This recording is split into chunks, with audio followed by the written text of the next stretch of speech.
ইরানের পারমাণবিক স্থাপনায় মার্কিন বোমা হামলার পর বিশ্ব অর্থনীতিতে উদ্বেগ আরও বেড়েছে। বিশেষজ্ঞরা বলছেন এর প্রভাব পড়বে জ্বালানি তেলের বাজার, মার্কিন ডলারের মান, পুঁজি ও স্বর্ণের বাজারে। সোমবার সপ্তাহের প্রথম কার্যদিবসে এর প্রতিক্রিয়া বাজারে দেখা যাবে বলে ধারণা করা হচ্ছে।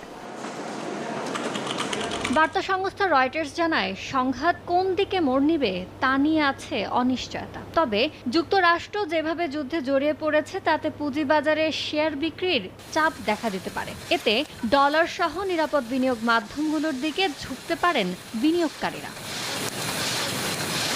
বিশেষ করে জ্বালানি তেলের অনিশ্চয়তা, অস্থিরতা আরও বাড়বে। জ্বালানির দাম বাড়লে প্রভাব পড়বে জীবনযাপন ব্যয়, এতে বাড়বে মূল্যস্ফীতি। স্বল্প মেয়াদে মার্কিন কেন্দ্রীয় ব্যাংক ফেডারেল রিজার্ভের সুদ হার কমানোর সম্ভাবনাও কমে যেতে পারে। জ্বালানির দামের প্রভাব মুদ্রানীতিতেও পড়ার শঙ্কা করছে